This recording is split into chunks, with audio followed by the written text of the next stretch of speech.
안녕하세요. 매일 아침 말씀 묵상 교과 연구에 오신 여러분을 진심으로 환영합니다. 제13과 하나님의 선교의 끝. 성경은 전체가 우리를 구원하기 위한 하나님의 계획과 뜻을 보여주고 있습니다. 그 가운데 특별히 요한계시록은 마지막 시대 하나님의 구원의 계획을 구체적으로 전개해 줍니다. 일요일 소집 계시록 마지막 때의 하나님의 선교, 월요일 새천사의 기별과 선교, 화요일 마지막 위기, 수요일 선교의 성공, 목요일 선교의 완결. 기억절 모든 것이 이렇게 풀어지리니 너희가 어떠한 사람이 되어야 마땅하냐. 거룩한 행실과 경건함으로 하나님의 날이 임하기를 바라보고 간절히 사모하라. 베드로후서 3장 11절 12절 말씀. 토의할 질문. 영원한 복음 새천사의 기별의 내용은 무엇인가? 마지막 때에 어떤 두 무리로 나누어질 것인가? 우리에게 주어진 사명을 어떻게 완수할 수 있을까? 일요일 소지 계시록 마지막 때의 하나님의 선교. 계시록 1장 1절은 이렇게 시작합니다. 예수 그리스도의 계시라. 이는 하나님이 그에게 주사 반드시 속히 일어날 일들을 그 종들에게 보이시려고 그의 천사를 그 종 요한에게 보내어 알게 하신 것이라. 요한계시록은 예수님이 계시의 근원이자 초점으로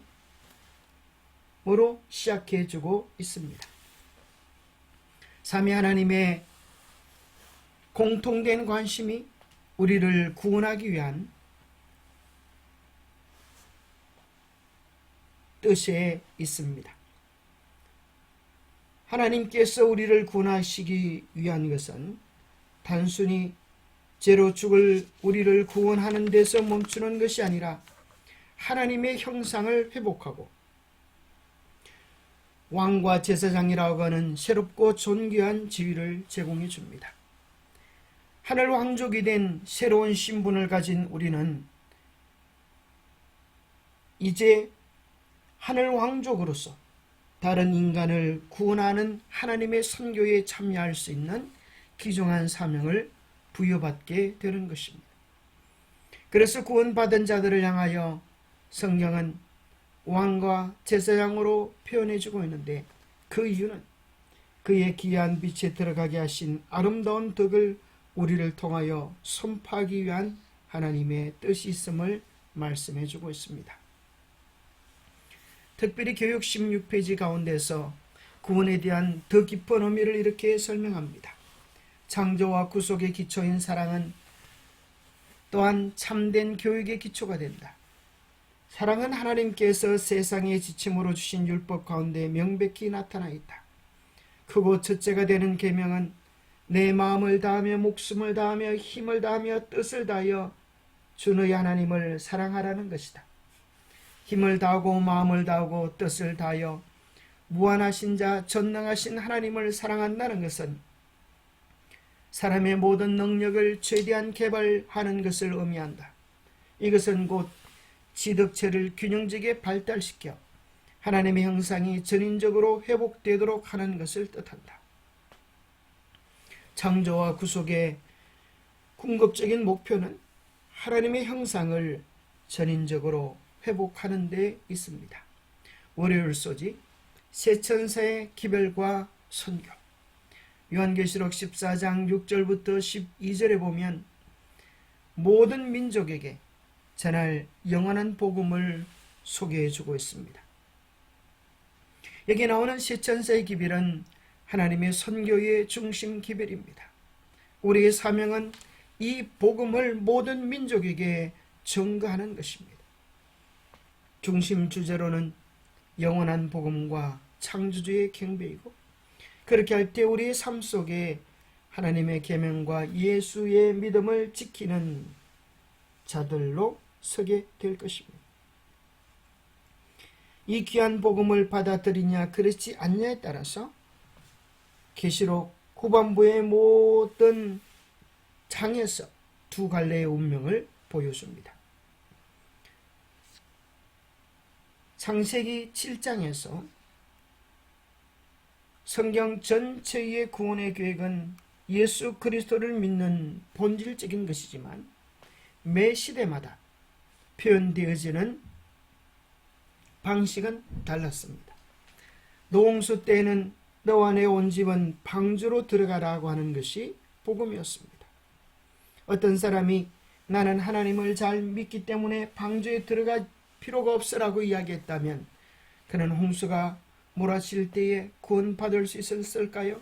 아닙니다. 왜냐하면 하나님을 잘 믿는다고 하는 것은 방주 안으로 들어가는 것으로 표현되어야만 했기 때문입니다. 소돔 고모라 멸망 때도 마찬가지입니다. 도망하여 생명을 보존하라, 돌아보거나 들에 머무르지 말아라고 할 때에 그 말씀에 순종할 때 살 수 있었지만 뒤로 돌아본 롯의 아내는 소금 기둥이 될 수밖에 없었습니다. 그것은 예루살렘 멸망 때에도 구체적인 행동을 요구하는 복음으로 나타납니다.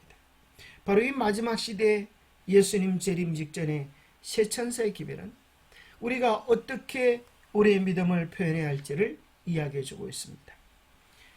계시록 14장 이후에 15장부터 22장까지의 모든 내용은 새 천사의 기별을 기초로 해서 둘로 나누어져 있습니다.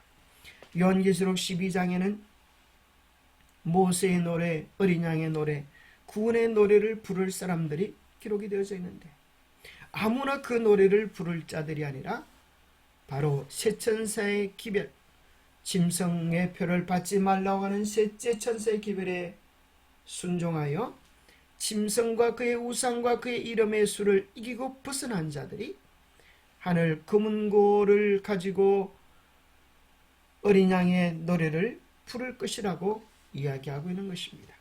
그리고 계시록 15장은 새 천사의 기별을 받은 자가 부를 노래요. 계시록 16장은 7 재앙이 나와 있는데 그 재앙은 이렇게 시작합니다. 첫째가 가서 그 대접을 땅에 쏟으며 악하고 독한 흔대가 짐승의 표를 받은 사람들과 그 우상에게 경배하는 자들에게 나더라. 아무에게나 7 재앙이 쏟아지는 것이 아니라 짐승의 표를 받은 자들에게, 곧 새 천사의 기별을 거절한 자들에게 7 재앙이 쏟아질 것을 발견하게 되는 것입니다.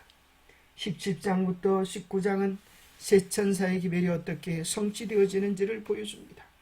두 번째 천사의 기별이 바벨론에서 나오라고 하는 것인데 이 내용 속에는 바벨론의 정체가 무엇인지를 소상히 기록해주고 있습니다. 계시록 20장부터 22장까지는 성경의 결론입니다. 바로 신천 신제가 이루어지고 주님과 더불어서 영원한 하늘의 행복을 누리는 묘사가 되어져 있습니다. 그러나 아무나 그 영광을 누리는 것이 아니라 새 천사의 기별에 순종할 자들이 누릴 영광임을 성경 속에서 확인하게 되는 것입니다.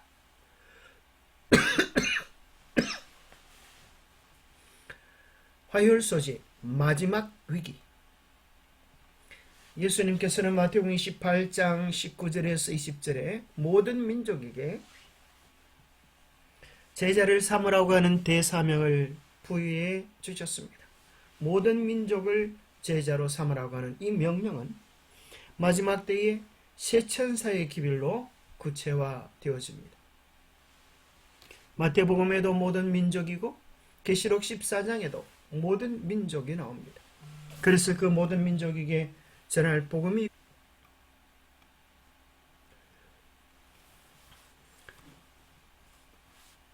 마지막까지 전해야 될 대사명은 선택된 자들에게 제한되지 않습니다.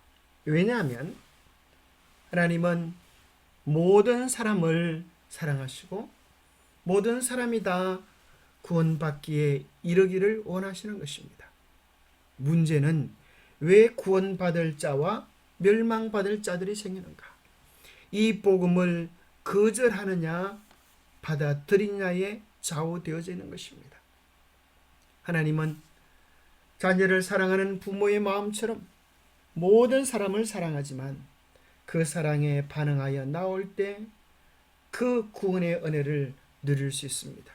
우리가 잘 아는 요한복음 3장 16절에도 영생을 얻는 자는 믿는 자는 누구든지인 것입니다. 믿는 자에게 영생이요 소망이 주어지는 것입니다. 그리스도의 사랑은 모든 인류를 위한 것이고 어느 누구도 그리스도의 사랑에서 배제되지 않을 것입니다. 특별히 그 구원의 복음은 오늘 바로 당신을 위한 것이라고 하는 사실을 기억하시게 되기를 바랍니다. 그 사랑에 당신은 어떻게 반응하시겠습니까? 수요일소지 선교의 성공. 고린도전서 3장 6절부터 7절에 보면 나는 심었고 아볼로는 물을 주었으되 오직 자라나게 하시는 이는 하나님이시니 심는 이나 물 주는 이는 아무것도 아니로되 오직 자라나게 하시는 이는 하나님뿐이니라고 이야기합니다. 우리는 선교의 영역 속에서 어떤 부분을 맡았습니다만 궁극적으로 영혼이 거듭나게 하고 구원받는 일에 절대적 영향을 미치는 것은 하나님이라고 하는 것입니다. 하나님의 도우심이 없이는 어떤 영혼도 거듭날 수 없습니다. 때로 우리는 선교의 성경을 많은 침례자 수, 큰 교회, 획기적인 성장률이라고 대답하기 쉽지만 성경은 본질적으로 이렇게 이야기해 주고 있는 것입니다. 얼마나 많은 사람들이 구원받는 것보다 더 중요한 일은 우리가 얼마나 복음을 바르게 경험하고 하나님의 형상을 회복하느냐에 달려 있습니다. 그것을 통하여 하나님의 바른 뜻이 실현되기를 기대하십니다. 내가 먼저 예수 그리스도를 바르게 만나고 그분의 뜻에 순종하여 복음 전파의 통로가 되는 것이 진정한 성공입니다. 요한복음 4장의 사마리아 여인의 귀한 경험을 보십시오. 예수님을 만나자 그는 물동이를 던져주고 마을로 달려가서 내가 간 모든 일을 내게 말한 사람을 보라라고 그리스도를 소개합니다. 우리가 참으로 그리스도를 만나고 우리의 매일의 삶이 정결한 처녀로 성령의 음성을 듣는 하나님의 백성으로 그리스도의 향기로 이 땅에 우리의 사명을 감당할 때 주님은 기뻐 받으실 것입니다. 목요일 소지 선교의 완결. 결국 요한계시록 21장 성령의 결론은 언제나 둘입니다. 구원받을 자들은 이제 주님이 준비해 놓으신 새하늘과 새 땅, 새 예루살렘에서 다시는 사망이 없고 곡하는 것이나 아픈 것이 없는 영원한 하늘의 행복을 누리게 될 것입니다. 반대로 복음을 거절하고 외면했던 사람들은 불구덩이 속에서 흔적도 없이 불타 사라져 버릴 것입니다. 그 영광스러운 주의 재림이 있기 위하여는 천국 복음이 모든 민족에게 정언되어야 합니다. 왜냐하면 모든 사람이 그 복음을 듣고 가보간에 선택할 기회를 받을 수 있기 때문입니다. 우리는 모든 사람에게 땅에 거하는 모든 자들에게 이 영원한 복음을 나누어 줘야 합니다. 이 사명을 감당하기 위해서 우리는 매일의 기도 목록에 사람들의 이름을 기록해 놓고 어떻게 하면 이들에게 하나님의 약속을 전할 수 있을지 하나님께서 기회를 주도록 기도해야겠습니다. 또 교회가 준비되어져야겠습니다. 새로운 사람들을 환영하고 제자로 삼기 위하여 교회가 준비되어져 있을 때 하나님께서 준비되어진 영혼들을 교회에 보내주실 수 있을 것입니다. 기도하겠습니다. 하나님 아버지, 모든 민족을 제자로 삼으라고 하는 그 대사명이 오늘 우리들에게는 영원한 복음 세천세의 기별을 통하여 구체화되어졌음을 알게 도와주시니 감사합니다. 우리가 먼저 영원한 복음의 기쁨을 누리고 그 구원의 은혜와 감격 속에서 주님과 동행하는 삶을 살고 이 귀한 복음을, 이 귀한 소식을 아직 참 진리를 알지 못하는 사람들에게 전가하여 하나님의 계명과 예수 믿음을 지키는 자들로 서게 하여 주시옵소서. 그래야 우리 주님께서 머지않아 영광 가운데 오실 때에 우리로 하여금 사명을, 오늘 신 사명을 감당하고 그 영광의 만남에 참여할 수 있도록 우리를 축복하여 주시옵소서. 날마다 주님 바라보면서 복음의 참된 기쁨과 은혜를 누리며 나누는 우리 모두가 되도록 주님 축복해 주시옵기를 우리 주 예수 그리스도 이름 모자하여 간절히 간구하옵나이다. 오늘 우리에게 신 사명을 바르게 경험하고 나누는 주님의 축복의 통로들이 되시기를 축복합니다. 감사합니다.